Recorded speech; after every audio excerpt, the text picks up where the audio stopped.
Hello students, welcome to 8th lecture of Solid State Competitive. તો previous લેક્ચર્સમાં આપણે additional topics અને એના રિલેટેડ ન્યુમેરિકલ્સ છે એવી બધી ડિસ્કશન્સ આપણે જોઈ. હવે એ ટાઈપના ન્યુમેરિકલ્સ કે પછી થિયરી રિલેટેડ ન્યુમેરિકલ્સ જે ટેક્સ્ટબુક રિલેટેડ હોય કે પછી આપણે જે કોમ્પિટિટિવના ટોપિક્સ ડિસ્કસ કર્યા એના રિલેટેડ હોય એ બધાની પ્રેક્ટિસ છે એ તમારે કરવાની રહેશે. કેમ કે ટોપિક છે એની ડિસ્કશન આપણે કરી, થિયરીઝ છે એ ડિસ્કશન કરી, એક્ઝામ્પલ છે એ થોડાક ડિસ્કસ આપણે કર્યા. બટ જ્યારે પ્રેક્ટિકલી તમે અલગ અલગ ટાઈપના ન્યુમેરિકલ્સના કોન્ટેક્ટમાં આવશો કે તમારે સોલ્વ કરવાના આવશે ત્યારે જો પ્રેક્ટિસ નહીં હોય તો તમે ન્યુમેરિકલ્સ સોલ્વ નહીં કરી શકો.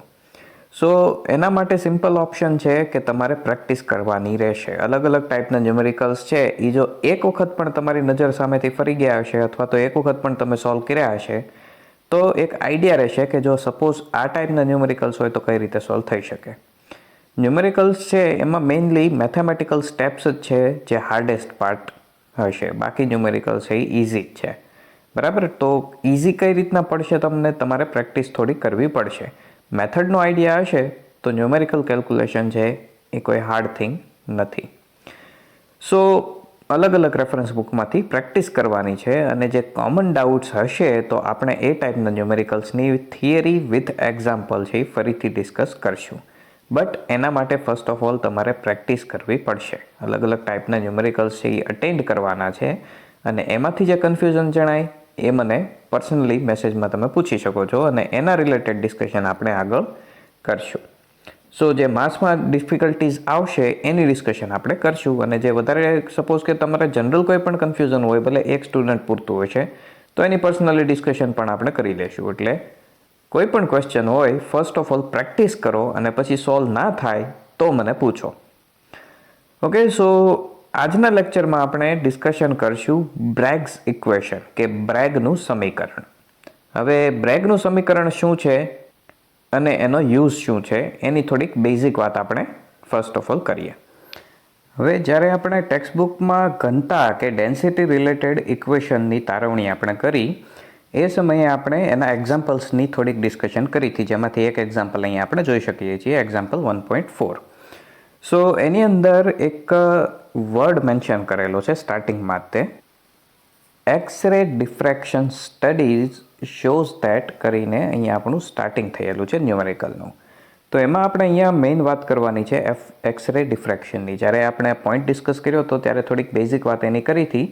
હવે અત્યારે થોડીક એની ડિટેલમાં ચર્ચા કરશું કે વોટ ઇઝ એક્સ-રે ડિફ્રેક્શન અથવા તો ક્ષ-કિરણ વ્યતિકરણ એટલે શું.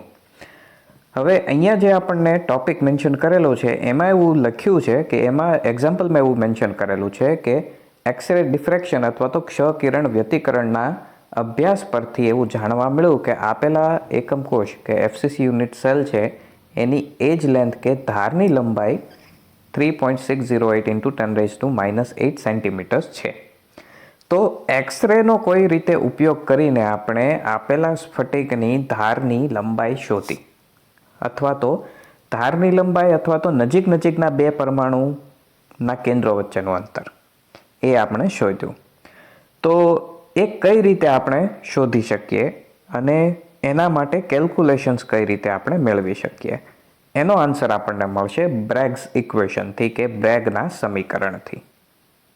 એટલે કે બ્રેગનું સમીકરણ છે એ આપણને આપેલા એકમ કોષના બે અલગ અલગ સ્તર વચ્ચેનું અંતર આપી શકે અથવા તો જો તમારી પાસે ઓલરેડી ક્રિસ્ટલના બે અલગ અલગ સ્તર વચ્ચેનું અંતર હોય, દેટ મીન્સ કે આપેલા સ્ફટિકના એકમ કોષની ધારની લંબાઈ કે સેલ એજ લેન્થ એ જો ઓલરેડી તમારી આગળ હોય અને તમારી પાસે જે ક્ષ-કિરણ કે એક્સરે છે એની તરંગ લંબાઈ કે વેવલેન્થ તમારી પાસે નથી તો તમે વેવલેન્થ ફાઇન્ડ કરી શકશો. ઓકે, દેટ મીન્સ જો સ્ફટિકની ડિટેલ્સ અવેલેબલ હોય તો વેવલેન્થ મળશે અને વેવલેન્થ કે તરંગ લંબાઈની ડિટેલ્સ અવેલેબલ હોય તો તમે સ્ફટિકની ડિટેલ્સ કે ક્રિસ્ટલની ડિટેલ્સ મેળવી શકશો. ઓકે, સો આ વિડીયોનો ટોપિક છે આપણો બ્રેગ્સ લો કે બ્રેગનું સમીકરણ કે નિયમ.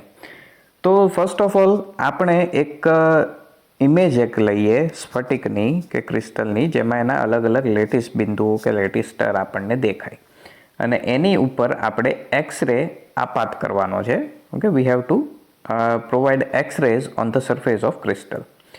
હવે એના દ્વારા જ્યારે એક્સરે છે એમાં બે અલગ અલગ ટાઈપની ઇફેક્ટ જોવા મળશે. જે એક્સરે આપણે ક્રિસ્ટલ ઉપર એપ્લાય કરશું એમાં બે અલગ અલગ ટાઈપની ઇફેક્ટ જોવા મળશે. એક્સરેનો અમુક ભાગ છે એ રિફ્લેક્ટ થશે અને અમુક ભાગ છે એ ટ્રાન્સમિટ થશે. દેટ મીન્સ કે અમુક ભાગ છે એનું પરાવર્તન થશે, અમુક ભાગનું પારગમન થશે. સો આપણે જે રિફ્લેક્શન છે કે પરાવર્તન છે એના પરથી આપણી કેલ્ક્યુલેશન છે એ ફાઇન્ડ કરવાનો ટ્રાય કરશું. હવે આપણને જનરલી એક્સરે વિશે માહિતી તો છે જ તે કે એક્સરે છે, સપોઝ આપણે આપણા હાડકા માટેની આ એક્સરેઝની વાત કરીએ કે જ્યારે કોઈ ઇશ્યુઝ છે હાડકા રિલેટેડ કે કોઈ પણ શરીરના અંદરના પાર્ટમાં કે જ્યાં આપણે ઓપરેશન કરતાં પહેલાં કે કોઈ રીતે અંદર શું પ્રોબ્લેમ છે એ જાણવું હોય તો એના માટે આપણે એક્સરેનો સહારો લઈએ છીએ. અને એક્સરે છે એ આપણી બોડીમાંથી પાસ થઈને પાછળની તરફ એક પ્લેટ મૂકીએ, એ પ્લેટમાં પહોંચશે. હવે ઇન્ટેન્સિટી વાઇઝ સપોઝ કે આપણે હાથનો એક્સરે લઈએ છીએ તો હાથના જે કાંઈ પણ હાડકા કે બોન્સનો પાર્ટ છે એમાંથી એક્સરે પાસ નહીં થાય, અથવા તો કમ્પેરેટિવલી ઓછા એક્સરે કિરણો પાસ થશે. તો એ જ્યાં બોન કે હાડકાનો ભાગ છે ત્યાંથી એક્સરે ઓછા પસાર થવાથી નીચે જે પ્લેટ આપણે પ્લેસ કરેલી હશે, મૂકેલી હશે, ત્યાં ઓછા એક્સરે કોન્ટેક્ટમાં આવશે. એટલે એટલો ભાગ છે એ અલગ રંગનો દેખાશે. અને જ્યાં વધારે એક્સરે પસાર થયા હશે દેટ મીન્સ કે આપણી સ્કિનનો પાર્ટ કે જે કંઈ પણ આપણો હાડકા સિવાયનો પાર્ટ છે એમાંથી એક્સરે વધારે પસાર થશે અને નીચેની પ્લેટમાં વધારે એક્સરે કોન્ટેક્ટમાં આવશે. તો પ્લેટમાં મેઇન થિંગ છે ફોટોસેન્સિટિવ કેમિકલ્સ કે પ્રકાશ સંવેદી રસાયણો, જે એક્સરેના કોન્ટેક્ટમાં આવવાથી રાસાયણિક પ્રક્રિયા દ્વારા અલગ રંગ આપશે. With the help of chemical reaction they will develop some colours. અને એના પરથી આપણે હાડકાની ઇમેજ છે એ મેળવી શકીએ. તો સેમ થિંગ આપણે કરવાની છે કે એક્સરે છે સ્ફટિક પર પહેલાં એપ્લાય કરવાના છે અને એમાંથી જે રિફ્લેક્ટેડ એક્સરેસ છે એને આ ટાઈપની ફોટોસેન્સિટિવ મટીરિયલ ઉપર કેચ કરશું અને એમાંથી પછી આપણે આપણી સ્ટડી આગળ કરી શકશું. તો એના માટે આપણે ફર્સ્ટ ઓફ ઓલ કઈ રીતે બેઝિક કેલ્ક્યુલેશન છે એ આપણે જોઈએ. ઓકે, તો અહીંયા આપણી પાસે છે આપણા ક્રિસ્ટલનો એક લેટાઇસનો ટુકડો, જેમાં અલગ અલગ લેટાઇસના સ્તર કે લેયર્સ છે એ આપણે જોઈ શકીએ છીએ. અને જે ડોટ્સ છે એ દર્શાવે છે આપણા લેટાઇસ બિંદુઓ કે lattice point, that means constituent particle, ions, atoms કે મોલિક્યુલ્સ, જેના દ્વારા ક્રિસ્ટલ કે સ્ફટિક બનેલો છે. હવે આના પર આપણો ટાર્ગેટ છે સપોઝ કે અહીંયા નજીકના બે પોઈન્ટ્સ, લેટાઇસ બિંદુ કે પછી આપણા જે લેટાઇસના બે અલગ અલગ લેયર્સ કે સ્તર છે એની વચ્ચેનું ડિસ્ટન્સ મેજર કરવું. ધારી લો કે બે લેટાઇસ વચ્ચેનું ડિસ્ટન્સ છે ડી છે અને આપણે ડીની વેલ્યુ ફાઇન્ડ કરવાની છે. તો એના માટે આપણે શું કરવું પડશે કે આપણે સૌપ્રથમ એના પર એક્સરેઝ એપ્લાય કરવું પડશે. તો આપણે આ ડાયરેક્શનથી એક એક્સરે છે એ આપણા ક્રિસ્ટલ પર એપ્લાય કર્યું અને એને પેરેલલ કે સમાંતર આપણે બીજું પણ એક્સરે કિરણ છે એ એપ્લાય કર્યું. હવે અગાઉ જેમ વાત કરી હતી કે અમુક %નું રિફ્લેક્શન, અમુક %નું transmission. So reflection that means કે એમાંથી પરાવર્તન, રિફ્લેક્શન થઈને આ રીતે કિરણ છે એ બાઉન્સ બેક થશે. અને પારગમન દેટ મીન્સ કે એમાંથી આરપાર આવી રીતે પસાર થશે. સો અહીંયા આપણે એવું ઇમેજિન કરવાનું છે, એટલે બધી ટાઈપની પ્રોસેસ એકસાથે થતી જશે, પણ આપણે એમાંથી જે સિલેક્ટિવ પાર્ટ છે એને ધ્યાનમાં લઈએ કે અહીંયા આપણું જે ફર્સ્ટ એક્સ રે છે એનું આપણે ખાલી કોન્સન્ટ્રેટ કરવાનું છે જે રિફ્લેક્શન થાય છે એના ઉપર. ઓકે, ફર્સ્ટ લેયરમાંથી એનું જે રિફ્લેક્શન થઈને આ ડાયરેક્શનમાં એક્સરે આગળ વધ્યું. સેકન્ડ લેયર જે છે, સેકન્ડ લેયરમાંથી આ જે આપણું સેકન્ડ રે છે એનું રિફ્લેક્શન છે આપણે ધ્યાનમાં લેવાનું છે. એટલે કે ફર્સ્ટ લેયરમાંથી એ આરપાર પસાર થઈ જશે, એમાંથી પણ થોડું ઘણું એનું ટ્રાન્સમિશન થશે, પણ એને આપણે ઇગ્નોર કરીએ, રિફ્લેક્શન થશે એને આપણે ઇગ્નોર કરીએ.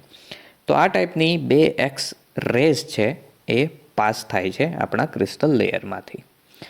હવે અહીંયાથી ધારો કે ફર્સ્ટ રે છે એને આપણે એમનેમ આગળ વધારીએ કે પછી એમાંથી અહીંયા જે બિંદુ આપણને પોઈન્ટ અહીંયા મળે છે એમાંથી આ જે આપણી લાઈન છે એમાં આપણે 90 ડિગ્રી એંગલ બનાવીએ આ રીતે. સિમિલરલી અહીંયા પણ આપણે એક 90 ડિગ્રી એંગલ બનાવી શકીએ. તો અહીંયા આપણને 90 ડિગ્રીઝના એંગલ મળ્યા અને એક લાઈન આપણે આ રીતે ડ્રો કરી શકીએ જે એક્ઝેક્ટ સેન્ટરમાંથી પાસ થાય છે. સેન્ટરમાં જે પોર્શન આપણને મેળવી. હવે અહીંયા આપણે થોડુંક ક્લેરિફાય થાય એના માટે થોડાક પોઈન્ટ્સ રિપ્રેઝેન્ટ કરી દઈએ, જેથી કરીને આપણી કેલ્ક્યુલેશન ઇઝી પડે. ઓકે, તો જે પોર્શનની આપણે જરૂર છે એને આપણે ઝૂમ ઇન કરીને અલગથી જોઈએ. હવે અહીંયા આ ટાઈપની આપણી રિપ્રેઝન્ટેશન છે. હવે આ બે લેયર છે એની વચ્ચેનું ડિસ્ટન્સ છે, આપણે સ્ટાર્ટિંગમાં વાત કરી કે લેયર છે એને આપણે ડી કન્સિડર કરશું, કે એ અંતર છે એને આપણે ડી તરીકે ધારશું. તો આ ટાઈપનું સિચ્યુએશન મળે અને બે અલગ અલગ 90 ડિગ્રીના ટ્રાયંગલ્સ કે ત્રિકોણ આપણને મળશે. એક ત્રિકોણ છે એ બી સી અને બીજું ત્રિકોણ છે એ બી ડી. બે અલગ અલગ ટ્રાયંગલ્સ કે ત્રિકોણ આપણે જોઈ શકીએ, જે આપણે રેઝ કે એક્સરેઝ એપ્લાય કરી એના થ્રુ. હવે અહીંયા આપણે એક એંગલ આપણો જે અહીંયા બન્યો એ એંગલ છે એ આપણો થીટા એંગલ છે. એટલે આપણે જે એક્સરે એપ્લાય કર્યો છે એનો એંગલ છે એ થીટા એંગલ બનશે. સો સેમ થીટા એંગલ છે એ અહીંયા ટ્રાયંગલમાં પણ બનશે. અહીંયા જે અપસાઇડ એંગલ છે એ પણ થીટા એંગલ હશે અને અહીંયા સેકન્ડ જે અપસાઇડ એંગલ છે બીજા ટ્રાયંગલનો એ પણ થીટા એંગલ હશે. જો આપણે અહીંયા જે ફિગર છે એ પરફેક્ટલી ડ્રો કરીએ તો આ ટ્રાયંગલમાં જે એંગલથી આપણે એક્સરે છે એ ક્રિસ્ટલ પર એપ્લાય કર્યો છે સેમ એંગલ છે આ ટ્રાયંગલ્સમાં પણ વચ્ચે જે આપણે બનાવ્યા એમાં મળશે. તો હવે અહીંયા જે ટ્રાયંગલ આપણી પાસે છે એના માટે ધારો કે આપણે ફર્સ્ટ આ ટ્રાયંગલની વાત કરીએ તો એના માટે sine theta is equal to, હવે sine theta is equal to શું મળશે કે અહીંયા આપણી પાસે થીટાની સામે જે સાઈડ છે બી સી એને ડિવાઈડ બાય એ બી મળશે. હવે એ બી છે એના માટે આપણને ખબર છે કે એ બી છે એ શું છે તો કે અહીંયા ફર્સ્ટ આ પોઈન્ટથી લઈને અહીંયા આ પોઈન્ટ સુધીનું ડિસ્ટન્સ જે ઓલરેડી આપણે ડી કન્સિડર કર્યું હતું. ધેટ મીન્સ કે આપણે આ ઇક્વેશનને આ રીતે લખી શકીએ કે BC ડિવાઈડ બાય ડી, ઓર આપણે કહી શકીએ કે BC ઇઝ ઇક્વલ ટુ થશે ડી સાઇન થીટા. જો આપણે ડીને ઓપોઝિટ સાઈડ શિફ્ટ કરીએ. ઓકે, તો BC એટલે કે આ જે બાજુ છે એના માટેનું માપ કે એની વેલ્યુ થશે ડી સાઇન થીટા. સિમિલરલી બીજા ટ્રાયંગલ માટે વાત કરીએ તો એના માટે BD ડિવાઈડ બાય AB એ થશે સાઇન થીટા. અને ફરીથી AB is equal to D છે તો અહીંયા પણ BD ઇઝ ઇક્વલ ટુ, જેમ આપણને ફર્સ્ટમાં BC is equal to D sine theta મળ્યું હતું એ જ રીતે સેકન્ડ ટ્રાયંગલ માટે BD is equal to D sine theta મળશે. Okay, we can use this equation અને અહીંયા આપણે જોઈ શકીએ છીએ કઈ રીતે આપણને વેલ્યુઝ મળી. તો BC is equal to D sine theta અને similarly BD is equal to sine theta છે એ આપણે આ ઇક્વેશન થ્રુ ફાઇન્ડ કર્યું. હવે અહીંયા જે આપણી ફર્સ્ટ એક્સરે અને સેકન્ડ એક્સરે છે એ બંનેનો પાથ ડિફરન્સ કે એનો જે માર્ગ છે એનો તફાવત આપણને કેટલો મળશે એ થશે BC પ્લસ DE જેટલો. કેમ કે ફર્સ્ટ વેવ છે એને એટલું ઓછું ટ્રાવેલ કરવું પડશે અને સેકન્ડ વેવ કે જે એક્સરે છે એને BC પ્લસ DE જેટલું વધારે ટ્રાવેલિંગ કરવું પડશે, જે આપણે ફિગર પરથી જોઈ શકીએ છીએ. ઓકે, કેમ કે અહીંયાથી તમે જુઓ કે આ ફર્સ્ટ રે છે એના માટે અહીંયાથી આ ધારો કે સ્ટાર્ટિંગ પોઈન્ટ છે અને સેકન્ડ રે છે એના માટેનું સ્ટાર્ટિંગ પોઈન્ટ અહીંયા લઈએ તો ફર્સ્ટ રે છે એ અહીંયા ક્રિસ્ટલને કોન્ટેક્ટમાં આવશે અને સેકન્ડ રે એ સમયે અહીંયા પહોંચી જશે. હવે જ્યારે ફર્સ્ટ વેવ છે એ રિફ્લેક્ટ થઈને પરત જશે ત્યારે એના માટે અહીંયા ધારો કે એન્ડિંગ પોઈન્ટ છે તો સેકન્ડ રે છે એનું એન્ડિંગ પોઈન્ટ આપણે અહીંયા ધારી લઈએ. તો જ્યારે ફર્સ્ટ વેવ છે એ રિફ્લેક્ટ થશે ત્યારે જો સેકન્ડ રે અહીંયા હોય તો બંને માટે ટ્રાવેલિંગ ટાઈમ સેમ રહેશે. બટ સેકન્ડ વેવને સી પોઈન્ટથી લઈને ડી પોઈન્ટ સુધીનું દેટ મીન્સ CBD જેટલું ટોટલ ટ્રાવેલિંગ ટાઈમ વધારે લેવો પડશે. તો એ થશે આપણો પાથ ડિફરન્સ. તો આપણો પાથ ડિફરન્સ છે એ થશે BC પ્લસ BD અને એના પરથી આપણે શું મળશે D sine theta plus D sine theta is equal to 2D sine theta. Okay, તો 2D sine theta is equal two path difference of both wave. બંને એક્સરેઝનો પાથનો તફાવત, રસ્તાનો જે તફાવત છે એ થશે 2D સાઇન થીટા. હવે જો આપણે અગાઉ તરંગના પોઈન્ટમાં ડિસ્કશન આવી છે ડિફ્રેક્શન અને ઇન્ટરફિયરન્સ. ઓકે, સો એનો મિનિંગ શું થાય એક સિમ્પલ મિનિંગમાં આપણે સમજી લઈએ એ પોઈન્ટ. અહીંયા સુધીની જે પોઈન્ટ્સ આપણે મેન્શન કર્યા એ યાદ રાખવાનું છે કે BC plus BD is equal to 2D sine theta. હવે ધારી લો કે આપણી પાસે બે અલગ અલગ વેવ્સ કે તરંગ છે, એક સમાન તીવ્રતા, એક સિમિલર સ્ટ્રેન્થવાળી, અને બંને આ રીતે મેચ થાય છે. દેટ મીન્સ કે જ્યાં ફર્સ્ટ વેવ છે એના માટે બોટમ પાર્ટ છે એ જ સેકન્ડ વેવ માટે ટોપ પાર્ટ છે એ પણ ટોપ પાર્ટ મેચ થાય. દેટ મીન્સ કે અહીંયા બંને વેવ્સ કે તરંગ છે એ એકબીજાને સપોર્ટ કરશે. તો જ્યારે આ ટાઈપની સિચ્યુએશન હોય ત્યારે બંને એકબીજાને હેલ્પ કરશે અને કન્સ્ટ્રક્ટિવ ઇન્ટરફિયરન્સ, એટલે જ્યારે બે અલગ અલગ તરંગ છે એકબીજાના સંપર્કમાં આવે એને ઇન્ટરફિયરન્સ કહેવાશે. તો અહીંયા કન્સ્ટ્રક્ટિવ ઇન્ટરફિયરન્સ થશે. કન્સ્ટ્રક્ટિવ દેટ મીન્સ કે બંને એકબીજાને હેલ્પ કરશે. અને એમાંથી જ્યારે આ ટાઈપની બે વેવ્સ એકબીજાના કોન્ટેક્ટમાં આવશે તો એમાંથી જે રિઝલ્ટ હશે એ વેવ છે એ થોડીક પહેલાં બેની કમ્પેરમાં સ્ટ્રોંગ હશે. એટલે કે અહીંયા જે વેવ છે એના માટે એનર્જી કે એના માટે તરંગ છે એની સ્ટ્રેન્થ આ બંને વેવની કમ્પેરેટિવલી વધારે હશે. તો આ થયું કન્સ્ટ્રક્ટિવ ઇન્ટરફિયરન્સ, જેમાં રિઝલ્ટ છે એ સ્ટ્રોંગ હશે. એટલે બે અલગ અલગ લાઇટ્સ છે તમારી પાસે અને એ બંને લાઇટને તમે એક જ ડાયરેક્શનમાં એક જ સાથે સ્ટાર્ટ કરો તો બંને એકબીજાને સપોર્ટ કરશે અને જે એરિયા પર એ લાઇટ પડશે એ થોડુંક વધારે બ્રાઇટ લાઇટ પ્રોડ્યુસ કરશે એકની જગ્યાએ બે જ્યારે હશે ત્યારે. હવે સિમિલરલી સેકન્ડ સિચ્યુએશન આપણે એવી એઝ્યુમ કરવાની છે. અહીંયા બે વેવ્સ છે એ એકબીજાને આ રીતે મેચ થાય છે. દેટ મીન્સ કે જ્યાં એકનો અપ પાર્ટ છે ત્યાં બીજાનો ડાઉન પાર્ટ છે. સો અહીંયા આપણે એવું કહી શકીએ કે વેવ્સ છે એકબીજાનો વિરોધ કરે છે, they are against each other. તો આ ટાઈપના ઇન્ટરફિયરન્સમાં શું થશે? આ ટાઈપના ઇન્ટરફિયરન્સમાં જે રિઝલ્ટ હશે એ આપણું એકચ્યુઅલ વેવ્સની કમ્પેરેટિવલી ઓછું તીવ્રતાવાળું, અથવા તો જો એક્ઝેક્ટ સેમ હશે દેટ મીન્સ કે ફર્સ્ટ વેવની એનર્જી એને E1 કહીએ, સેકન્ડ વેવની એનર્જી E2 કહીએ, અને એ જો એક્ઝેક્ટલી સેમ હશે અને આ ટાઈપનું ઇન્ટરફિયરન્સ હશે તો એમાંથી જે રિઝલ્ટ આપણને મળશે એ માટે 0 વેલ્યુ હશે. એટલે કે ત્યાં આપણી વેવ જ નહીં મળે. ઓકે, આને કહેવાય ડિસ્ટ્રક્ટિવ ઇન્ટરફિયરન્સ. કે ડિસ્ટ્રક્ટિવ ઇન્ટરફિયરન્સમાં શું થાય કે બે અલગ અલગ વેવ્સ છે એકબીજાનો વિરોધ કરશે અને ઓવરઓલ રિઝલ્ટ છે એમાં લોઅર એનર્જી મળશે. દેટ મીન્સ કન્સ્ટ્રક્ટિવમાં વધારે તીવ્રતા મળશે, ડિસ્ટ્રક્ટિવમાં ઓછી તીવ્રતા મળશે.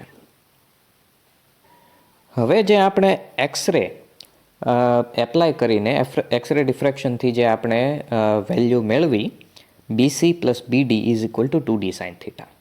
હવે જો આમાં કન્સ્ટ્રક્ટિવ ટાઈપનું ઇન્ટરફિયરન્સ થતું હશે તો જે એક્સરેની તીવ્રતા છે એ આપણે એપ્લાય કરેલા એક્સરે કરતાં વધારે હશે. એટલે આપણે કેટલો એક્સરેની તીવ્રતા એપ્લાય કરી એ તો આપણે જાણીએ જ છીએ, કેમ કે એ આપણે એપ્લાય કરતી વખતે જ સેટ કરશું. જ્યારે એ રિફ્લેક્શન થઈને જે ફાઇનલ રિઝલ્ટ આપણને મળશે એ ફાઇનલ રિઝલ્ટમાં જો તીવ્રતા વધારે હોય તો આપણે એવું કહી શકીએ કે આપણી જે એક્સરેની તરંગ લંબાઈ છે લેમ્બડા એના n લેમ્બડા સાથે એ સંલગ્ન હશે. If reflected X-rays are stronger or intense, that means it will be related to n lambda. અને અહીંયા આપણું ઇક્વેશન થશે n lambda is equal to 2D sin theta. Okay, હવે આ ઇક્વેશન થ્રુ આપણે ફાઇન્ડ કરી શકીશું એક્સરેની તરંગ લંબાઈ કે વેવલેન્થ ઓફ એક્સરે કે પછી distance between two layers, lattice layers કે લેટાઇસના બે સ્તરો વચ્ચેનું અંતર. કઈ રીતે? અહીંયા લેમ્બડા છે એ આપણને દર્શાવે છે એક્સરેની વેવલેન્થ અને ડી રિપ્રેઝન્ટ કરશે આપણા બે અલગ અલગ લેયર્સ છે એના વચ્ચેનું અંતર. આપણે જેમ અલગ અલગ લેયર્સ છે એની ઉપર એક્સરે એપ્લાય કર્યા હતા તો આ એક્સરે છે એની તરંગ લંબાઈ કે વેવલેન્થ એને લેમ્બડા કહેવાશે અને અહીંયા જે બે અલગ અલગ લેયર્સ છે એને વચ્ચેનું ડિસ્ટન્સ છે એ ડી હશે. Okay, so we can use this equation to find whether lambda or D. એટલે જો તમારી પાસે એક્સરેની વેવલેન્થ છે એની ડિટેલ્સ અવેલેબલ નથી કે ઇન્ટેન્સિટી કેટલી છે કે એની તીવ્રતા કે પછી વેવલેન્થ કેટલી છે, તો આપણે એક ક્રિસ્ટલ યુઝ કરવાનું છે જેના માટે ડીની વેલ્યુ આપણે જાણતા હોઈએ. ઓકે, દેટ મીન્સ કે બે અલગ અલગ લેટાઇસ લેયરનું ડિસ્ટન્સ. તો એના પર એક્સરે આપણે એપ્લાય કરવાનો છે and then we can use this equation, put the value of D and then you can calculate the lambda. કે પછી ઓપોઝિટ થિંગ, તમારી પાસે કોઈ અનનોન ક્રિસ્ટલ છે, અજ્ઞાત સ્ફટિક, જેના ડી કે પછી અલગ અલગ લેટાઇસ સ્તરોની લેટાઇસ લેયરની ડિસ્ટન્સનો આઈડિયા નથી આપણને, તો એના માટે આપણે એક એક્સરે યુઝ કરશું જેની તરંગ લંબાઈ કે વેવલેન્થ આપણી માટે ફેમિલિયર હોય કે જાણીતી હોય, અને એના માટે લેમ્બડાની વેલ્યુ આ ઇક્વેશનમાં મૂકીને ડીની કેલ્ક્યુલેશન કરી લેવાની છે. ઓકે, તો આ થશે આપણું મેઇન બ્રેગનું સમીકરણ કે Bragg's equation. N lambda is equal to 2d sine theta. આ ઇક્વેશન છે એ આપણે યાદ રાખવાનું છે. N lambda is equal to 2d sine theta. અને આ ઇક્વેશનનો યુઝ શું કે જો તરંગ લંબાઈ જાણીતી ન હોય તો તરંગ લંબાઈ શોધી શકો છો, અને ડિસ્ટન્સ ઓફ લેટાઇસ સ્તરો વચ્ચેનું અંતર જાણીતું ન હોય તો એ શોધી શકો છો. ઓકે, સો બ્રેગ્સ ઇક્વેશન રિલેટેડ કોઈ ક્વેરીઝ હોય કે કોઈ ક્વેશ્ચન્સ હોય એમાં ન સમજાય તો પૂછી શકો છો. કમ્પેરેટિવલી આ ઇક્વેશન છે એના રિલેટેડ ન્યુમેરિકલ્સ વધારે ક્યાંય પૂછાતા નથી. આ ઇક્વેશન છે એ એમસીક્યુઝમાં પૂછાય છે કે what will be the Bragg's equation, કે બ્રેગનું સમીકરણ નીચેનામાંથી કયું છે, એ ટાઈપના એમસીક્યુઝ હોય છે. બટ આના રિલેટેડ કેલ્ક્યુલેશન્સ ઓછી હોય છે. બટ ઓછી હોય છે એનો મિનિંગ એવો નથી કે હોતી જ નથી. સો you need to prepare or you need to understand this equation. So ઇક્વેશનમાં કોઈ કન્ફ્યુઝન જણાય તો પૂછી લેજો.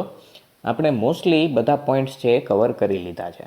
હવે એક તમારા તરફથી કરવાનું કામ એ રહે છે કે આપણે અલગ અલગ ટાઈપના ક્રિસ્ટલ્સ છે એના એક્ઝામ્પલ્સ ક્યાંક ને ક્યાંક આપેલા હશે, જેની થિયરી આપણે જે ઓલરેડી ડિસ્કસ કર્યું એને સિમિલર જ હશે. બરાબર, ક્વેશ્ચન્સ એ રીતે પૂછેલા હશે કે કદાચ આપણને થોડુંક નવીન લાગે, કે આપણને માટે થોડુંક અજાણ્યું હોય એવું લાગે. એઝ ફોર એક્ઝામ્પલ, એક સિમ્પલ એક્ઝામ્પલની આપણે અહીંયા ડિસ્કશન કરીએ કે તમને એવું કીધું હોય કે કોઈ એક સ્ફટિક એ બી છે, કોઈ એક ક્રિસ્ટલ એ બી છે, એમાં એ છે એ પોઝિટિવ આયન છે, બી છે એ નેગેટિવ આયન છે, અને એનું સ્ટ્રક્ચર છે એ NaCl ટાઈપનું છે.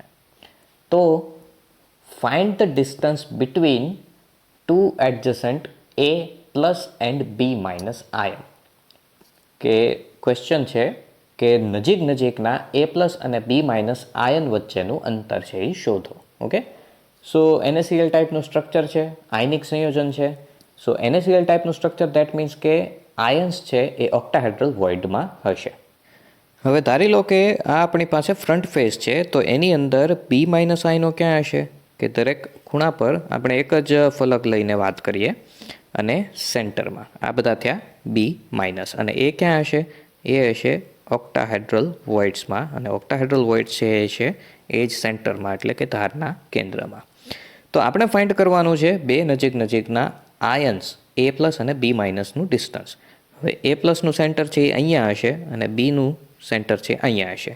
તો આ આકૃતિ કે ફિગર આપણે જે ડ્રો કરી એની ઉપરથી ડાયરેક્ટલી તમને કદાચ આઈડિયા આવી જશે કે distance between B and A is equal two A/2. ધારની લંબાઈ છે એનું અડધું. ધારની લંબાઈ ધારો કે A હોય, એજ લેન્થ A હોય, તો ડાયરેક્ટલી આ ઇમેજ પરથી આપણે જોઈ શકીએ કે it is equal two A/2.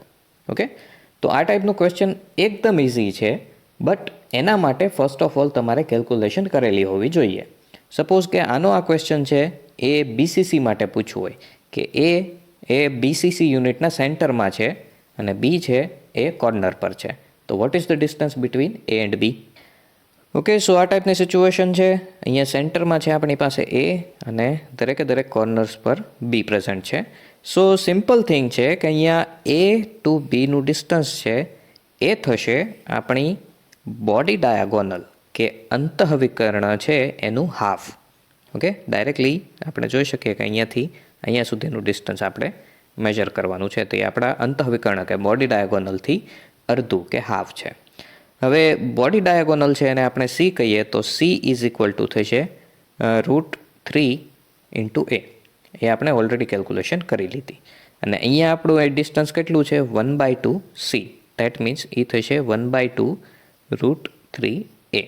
હવે આ ડિસ્ટન્સ છે એને આપણે કેલ્ક્યુલેટ કરી લેવાનું છે. ધારો કે તમને અહીંયા ધારની લંબાઈ A મેન્શન કરેલી હોય કે ભાઈ આપેલા એકમ કોષની ધારની લંબાઈ A છે, તો એના માટે BCC ટાઈપનો યુનિટ સેલ છે, તો નજીકના બે આયન્સ છે એના વચ્ચેનું ડિસ્ટન્સ ફાઇન્ડ કરો.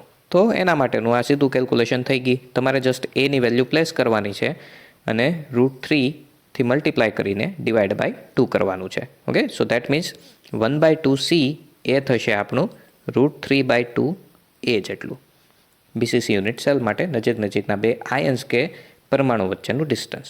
સો આ ટાઈપના ક્વેશ્ચન્સ છે જે ઓલરેડી થિયરી આપણને આઈડિયા જ છે, બટ થિયરીમાં વચ્ચેથી ક્યાંક ક્વેશ્ચન પૂછેલો હશે ને એ તમારે અટેન્ડ કરવાનો હોય.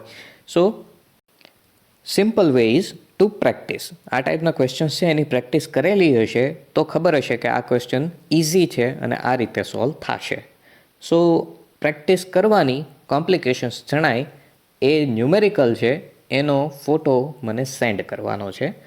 સો માસમાં હશે તો આપણે એના માટે લેક્ચર જ એક અટેન્ડ કરી લઈશું, અને ઓછાનો ક્વેશ્ચન હશે તો પર્સનલી હું ક્વેશ્ચનનો આન્સર સેન્ડ કરી દઈશ. Okay, so first of all feel free to ask. Practice કરો, વિડીયોઝ છે ખાસ જોવા, કેમ કે અત્યારે આ વિડીયો જે આપણે ડિસ્કસ કરીએ છીએ એના તમે મને 2 મહિના કે 3 મહિના રહીને પૂછશો તો એ વખતે આપણી પાસે ડિસ્કશન કરવાનો ટાઈમ અલગથી હોય કે ન હોય એનું ફિક્સ નથી. અત્યારે આના રિલેટેડ ડિસ્કશન હોય તો વિધિન અ વીક તમે મને પૂછો તો આપણે એની ડિસ્કશન કરી પણ શકીએ. પણ પછી 2 મહિના 3 મહિના પછી તમે એ ક્વેશ્ચન્સ રિલેટેડ ક્વેરીઝ લાવો તો એ પ્રેક્ટિકલી થોડુંક હાર્ડ પડે અને ડિસ્કશન કરવી થોડીક અઘરી પડે. ઓકે, સો જ્યારે જે ક્વેશ્ચન્સ ડિસ્કશનમાં આવે છે ત્યારે જ એના રિલેટેડ ક્વેશ્ચન સોલ્વ થઈ જાય તો એ આપણા માટે બેટર રહેશે. Okay, so feel free to ask. If you have any question please ask me.